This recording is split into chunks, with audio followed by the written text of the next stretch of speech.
მოდით ნახოთ მეგობრებო, რაში არის თქვენი ძალა? რაში არის თქვენი ძალა? შესაძლოა ფარული, შესაძლოა არაფარული.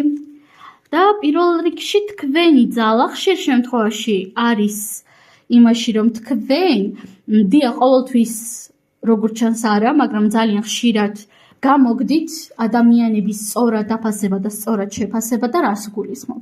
არა იმას, რომ თქვენ სწორად კიცხავთ ადამიანებს, ხო, რა თქმა უნდა, არა, უბრალოდ გულისხმობ იმას, რომ თქვენ ყოველთვის ინტუიციის დონეზე პირველ რიგში ხვდებით ადამიანი თქვენთვის მავნებელი იქნება თუ არა, ეს ერთი და მეორე თქვენ, როდესაც ადამიანი თქვენს მიმართ არის კეთილგანწყობილი, როდესაც ადამიანი თქვენთვის შრომობს ან რაღაც გარკვეულ ენერგიას გასცემს, ძირითად შემთხვევაში თქვენ თითქმის ყოველთვის გამოგდით ადამიანის შრომის, ადამიანის ენერგიის სწორი დაფასება.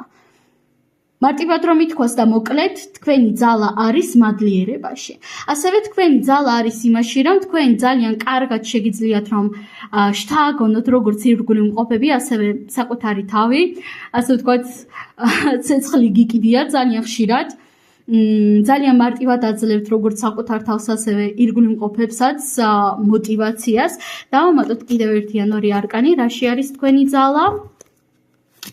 და თქვენი ძალა არის იმაში, რომ თქვენ ყოველთვის შეგიძლიათ თქვენი რეპუტაცია სწორად მიმართოთ. დიახ, შეიძლება ამას არ აკეთებდეთ, მაგრამ მინდა გითხრათ, რომ თქვენ ყოველთვის იცით. და ასევე თქვენი ძალა, ეს ყველას არ ეხება ეს ინფორმაცია, რასაც ახლა გავაშხერებ, მაგრამ ბევრ თქვენგანისთვის რეზონირდება ისე, რომ თქვენი ძალა არის თქვენს თავდაჯერებულობაში ან თქვენს პროფესიაში.